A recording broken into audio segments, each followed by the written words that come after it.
आओ आंखों के डिफेक्ट पे एक सवाल बना लेते हैं। तो मेरे पास है, Suresh can not see things clearly which are farther than 200 centimetres. Suresh उन ऑब्जेक्ट्स को नहीं देख पाता है क्लियरली जो कि 200 सेंटीमीटर से ज्यादा की दूरी पे रखी हुई हों। Name the defect in his eyes. अब इसकी आंखों में क्या डिफेक्ट है उसका नाम बताओ। Prescribe a corrective lens with suitable power. अब एक ऐसी लेंस प्रिस्क्राइब करो जो कि इसे ठीक कर सके और उसकी पावर क्या होने वाली है ये भी बताओ। तो देखो, सवाल पढ़ने के बाद सबसे पहला स्टेप होता है कि हम इसका एक डायग्राम बना लें। तो मैंने यहाँ पे डायग्राम बना रखा है। ये हो गई सुरेश की आंखें और हमें ये दिया हुआ है कि सुरेश 200 सेंटीमीटर से दूर रखी हुई ऑब्जेक्ट्स उसे क्लियरली नहीं देख पाता है। यानी कि इसे मैं कलर कर देने वाला हूँ रेड रीजन। ये ऐसे, ये यहाँ पे, हाँ, यहाँ रखी हुई ऑब्जेक्ट को सुरेश क्लियरली नहीं देख पाएगा। अब इसका मतलब ये हो गया कि अगर 200 सेंटीमीटर से पास में रखी हुई हो ऑब्जेक्ट तो सुरेश उसे क्लियरली देख पाने वाला है। यानी कि ये हो गया ग्रीन रीजन। अब देखो, वैसे तो ये पूरा आंख के पास तक नहीं जाने वाला है, क्योंकि हमें पता है कि अगर ऑब्जेक्ट को ज्यादा पास आ जाए ना तो नॉर्मल ह्यूमन आई भी उसे नहीं देख पाने वाली है। हर ह्यूमन आई की एक नियर पॉइंट होती है ना, जिसके पास अगर ऑब्जेक्ट रखी हो तो वो उसे क्लियरली नहीं देख पाते हैं। इसलिए ग्रीन रीजन मैं कहीं यहीं तक ड्रॉ करने वाला हूँ, यहाँ तक। हाँ, अब हमें पता करना है कि इस आई डिफेक्ट का नाम क्या है। तो क्यों नहीं तुम एक बार वीडियो को पॉज करो और इसे खुद से पता लगाने की कोशिश करो। अब अगर तुमने ट्राई कर लिया है तो आओ देखते हैं। देखो, यहाँ पे हमारा सुरेश ये पास में रखी हुई ऑब्जेक्ट्स को क्लियरली देख पा रहा है। अब मेरे दिमाग में दो डिफेक्ट्स के नाम आ रहे हैं, शॉर्ट साइटेडनेस और फार साइटेडनेस। देखो, शॉर्ट का हिंदी होता है पास में और फार का हिंदी होता है दूर में। और साइटेडनेस इसका मतलब हो गया कि देखने की क्षमता, दृष्टि। अब यानी कि शॉर्ट साइटेडनेस इसका मतलब हो गया कि पास में रखी हुई ऑब्जेक्ट्स को देखने की क्षमता। और यही तो हमारे सुरेश के पास भी है। सुरेश पास में रखी हुई ऑब्जेक्ट्स को क्लियरली देख पाता है। यानी कि हमारे सुरेश की आंखें ये शॉर्ट साइटेड हैं। अब उसे लिख लेते हैं, शॉर्ट साइटेड। ये पास में रखी हुई ऑब्जेक्ट्स को ही देख सकती हैं। इसे वैसे हम मायोपिया भी बुलाते हैं, मायोपिया। हाँ, अब ये तो हो गया पहले पार्ट का जवाब। अब देखो, दूसरा पार्ट पूछता है कि prescribe a corrective lens with suitable power. एक ऐसी लेंस इसे प्रिस्क्राइब करें जो कि इसकी डिफेक्ट को ठीक कर सके, इसे दूर की भी ऑब्जेक्ट को देखने में मदद कर सकें, और उस लेंस की पावर क्या होने वाली है ये भी बताएं। तो यानी कि हमें सुरेश को एक लेंस प्रिस्क्राइब करनी है, कॉनकेव या कॉन्वेक्स, जिसे वो अपने चश्मे में लगाएगा और दूर की चीजों को देख पाएगा।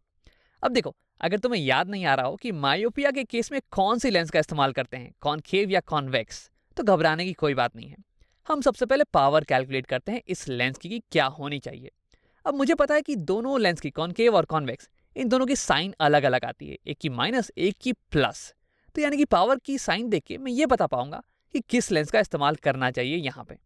तो अब लिखते हैं, मुझे पता है कि power of a lens P ये बराबर होता है 1/f के। f हो गया फोकल लेंथ। अब इसकी वैल्यू कैसे कैलकुलेट करें? तो देखो, अगर मुझे पता हो कि ऑब्जेक्ट डिस्टेंस कितनी है और इमेज डिस्टेंस की कितनी है, u और v की वैल्यू, तो मैं लेंस फॉर्मूले का इस्तेमाल करके f की वैल्यू को कैलकुलेट कर सकता हूं। तो यही करते हैं। तो यहां हमारा सुरेश ये एट मैक्स 200 सेंटीमीटर पर रखी हुई ऑब्जेक्ट को देख सकता है। यानी कि 200 सेंटीमीटर ये हो गई सुरेश की आंखों की far point. Far point. Suresh की आंखें इसके बियॉन्ड रखे हुए ऑब्जेक्ट्स को क्लियरली नहीं देख सकती हैं। वैसे एक अनडिफेक्टेड नॉर्मल आई की फार पॉइंट कितनी होती है? तो देखो, अनडिफेक्टेड आईज ये तो कितनी भी दूर रखी हुई ऑब्जेक्ट्स को देख सकती हैं। मून को देख सकती हैं, स्टार्स को देख सकती हैं, जो कि बहुत ही डिस्टेंस पे होती हैं। यानी कि एक अनडिफेक्टेड आई के लिए फार पॉइंट ये हो जाने वाला है इन्फिनिटी पे। इन्फिनिटी पे। यानी कि हमें सुरेश को एक ऐसी लेंस प्रिस्क्राइब करनी चाहिए ताकि उसकी मदद से वो इन्फिनिटी पे भी रखे हुए ऑब्जेक्ट को क्लियरली देख पाए। यानी कि ये जो लेंस है ना, ये असल में क्या करने वाला है कि इस रेड रीजन में जो भी ऑब्जेक्ट्स होंगी उनकी इमेज वो इस ग्रीन रीजन में बना देने वाला है, ताकि सुरेश उन इमेजेस को क्लियरली देख पाए। यानी कि ये लेंस ये ऐसी होनी चाहिए कि सबसे दूर रखी हुई ऑब्जेक्ट्स, जैसे कि इन्फिनिटी पे रखी हुई ऑब्जेक्ट, इसकी इमेज भी ये एट मैक्स ये 200 सेंटीमीटर पे बना दे, ताकि हमारी जो सुरेश की आंखें हैं वो इस इमेज को देख पाएंगी क्लियरली। यानी कि इस लेंस के लिए अगर ऑब्जेक्ट रखी हो यहाँ इन्फिनिटी पे तो उसकी इमेज बननी चाहिए यहाँ 200 सेंटीमीटर्स पे।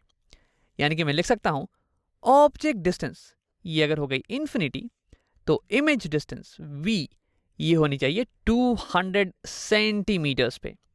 अब देखो इन दोनों की मदद से और लेंस फॉर्मूले का इस्तेमाल करके मैं ये कैलकुलेट कर सकता हूँ कि इस लेंस की फोकल लेंथ ये क्या होने वाली है। मैं चाहूंगा कि तुम वीडियो को एक बार पॉज करो और इसे खुद से करने की कोशिश करो। देखो साइन कन्वेंशन का इस्तेमाल करना मत भूलना। अब अगर तुमने ट्राई कर लिया है तो अब देखते हैं। हमारी ऑब्जेक्ट है कहीं यहाँ पे और इससे रेस इंसिडेंट होने वाली है हमारी लेंस पे इस डायरेक्शन में, ऐसे। तो मेरा साइन कन्वेंशन ये कहता है कि इंसिडेंट रे के डायरेक्शन में जो भी मेजरमेंट हो ना वो होने वाली है पॉजिटिव, और इंसिडेंट रे के ऑपोजिट डायरेक्शन में जो भी मेजरमेंट हो वो होने वाली है नेगेटिव। यानी कि हमारा ऑब्जेक्ट डिस्टेंस ये है इंसिडेंट रे के ऑपोजिट डायरेक्शन में, तो ये हो जाने वाली है नेगेटिव इन्फिनिटी। और हमारी इमेज ये भी लेंस से इंसिडेंट रे के ऑपोजिट डायरेक्शन में है, यानी कि इमेज डिस्टेंस ये भी होने वाली है नेगेटिव -200 सेंटीमीटर्स। अब इसका इस्तेमाल करके और लेंस फॉर्मूले का इस्तेमाल करके हम पता लगा सकते हैं कि फोकल लेंथ क्या होगी इस लेंस की। और थोड़ी सी जगह बना लेते हैं यहाँ पे, हाँ ऐसे। तो हमारा लेंस फॉर्मूला ये होता है 1/f is equal to 1/v जो कि इमेज डिस्टेंस माइनस 1/u। अब आओ सारी वैल्यूज हम साइन के साथ रखते हैं। तो यहाँ पे 1/v ये हो जाएगी 1/-200 माइनस 1/u जो कि है -इन्फिनिटी। अब वैसे ये वैल्यू ये तो हो जाने वाली है 0, 1/इन्फिनिटी या -इन्फिनिटी ये तो 0 हो जाती है 0। तो यानी कि हमारे पास बच गया 1/f is equal to 1/-200 1/-200 centimetres. तो यानी कि f की वैल्यू, फोकल लेंथ की वैल्यू ये हमारे पास आ गई एज -200 सेंटीमीटर्स। ये हो गई हमारी focal length of the required lens. अब इसकी मदद से मैं ये भी बता सकता हूं कि किस टाइप की लेंस का इस्तेमाल कर रहे होंगे हम यहाँ पे, कॉनकेव या कॉन्वेक्स, क्योंकि दोनों ही लेंस की फोकल लेंथ ये अलग अलग साइन के साथ आती है। तो क्यों नहीं तुम इसे एक बार खुद से ट्राई करो। अब अगर तुमने ट्राई कर लिया है तो आओ देखते हैं। देखो यहाँ पे हमारी फोकल लेंथ ये आ रही है माइनस साइन के साथ। अब माइनस का मतलब ये हुआ कि इस लेंस की फोकस ये इंसिडेंट रे के ऑपोजिट डायरेक्शन में है, यानी कि फोकस इस डायरेक्शन में होनी चाहिए। अब देखो अगर मैं यहाँ पे कॉन्वेक्स लेंस का इस्तेमाल कर रहा होता तो कॉन्वेक्स लेंस में इंसिडेंट रे ऐसी आती है और फिर रिफ्रैक्ट करने के बाद ये ऐसे बेंड कर जाती है, कन्वर्ज कर जाती है। तो यानी कि कॉन्वेक्स लेंस की फोकस ये तो इस डायरेक्शन में होने वाली है, इंसिडेंट रे की डायरेक्शन में। तो यानी कि इसकी फोकस तो पॉजिटिव आनी चाहिए थी। तो यानी कि यहाँ पे हम कॉन्वेक्स लेंस का तो इस्तेमाल नहीं कर रहे हैं, यहाँ पे हम इस्तेमाल कर रहे हैं कॉनकेव लेंस का। देखो अगर कॉनकेव लेंस होगी तो इंसिडेंट रे आएगी इस डायरेक्शन में और फिर रिफ्रैक्ट करने के बाद ये ऐसी लगेगी कि ये आ रही है हमारी फोकस से ऐसे, और इस डायरेक्शन में ये बेंड कर जाने वाली है। ये ऐसा लगेगा कि ये इस फोकस से होके आ रही है।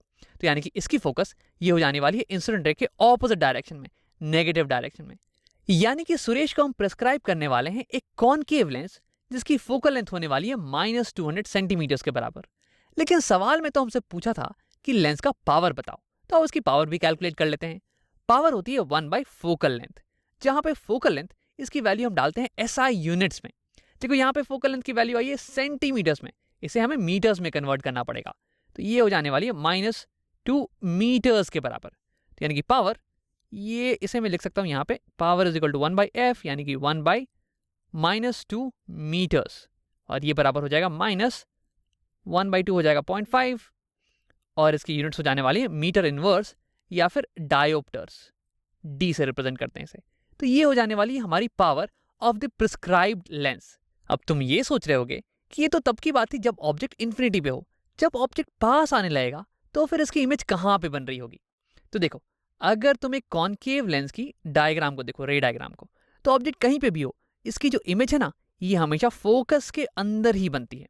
तो यानी कि अगर ऑब्जेक्ट पास भी आने लगे तो उसकी इमेज हमेशा इस ग्रीन रीजन में ही बनने वाली है और सुरेश उस इमेज को देख पाएगा क्लियरली। लेकिन हाँ, अगर ऑब्जेक्ट को ज्यादा ही पास में आ जाए ताकि ये लेंस उसकी इमेज को आंख की नियर पॉइंट से भी पास में बना दे, तो उस केस में तो सुरेश को ऑब्जेक्ट को देखने में प्रॉब्लम आने वाली है। तो उस केस में सुरेश को इस चश्मे को हटाना पड़ेगा और ऑब्जेक्ट को नॉर्मली देखना पड़ेगा। देखो तुमने ये खुद भी नोटिस किया होगा, जो मायोपिक पीपल होते हैं ना वो दूर की चीज़ों को देखने के लिए तो चश्मा पहनते हैं, लेकिन मान लो कि जब उन्हें पास की चीज़ देखनी हो, जैसे कि किताब पढ़ना हो, तो उस केस में वो चश्मे को हटा देते हैं। अब आओ एक बार समराइज कर लेते हैं। सवाल पढ़ने के बाद सबसे पहले हमने उसका एक डायग्राम बना लिया और इसकी मदद से हमें ये समझ में आ गया कि डिफेक्ट कौन सा है। फिर हमने एक ऐसी सिचुएशन ली जिसमें हमें ऑब्जेक्ट डिस्टेंस और इमेज डिस्टेंस ये पता हो, और फिर लेंस फॉर्मूले का इस्तेमाल करके हमने फोकस और उसके बाद पावर की वैल्यू कैलकुलेट कर ली। अब इसकी मदद से ही फोकस की साइन की मदद से हम ये बता पाए कि लेंस कौन सी यूज हो रही है। अब देखो, इस पूरे प्रोसेस में जो इंपॉर्टेंट चीज़ें थी वो ये कि हमने साइन कन्वेंशन का बहुत ही अच्छे से ध्यान रखा। उसकी मदद से ही हम ये कैलकुलेट कर पाएंगे कि कौन सी ये लेंस का इस्तेमाल कर रहे हैं हम। और उसके बाद जब पावर कैलकुलेट करना हुआ ना, तो हमने फोकस की वैल्यू ऐसा यूनिट्स में ही डाली, मीटर्स में कन्वर्ट करके।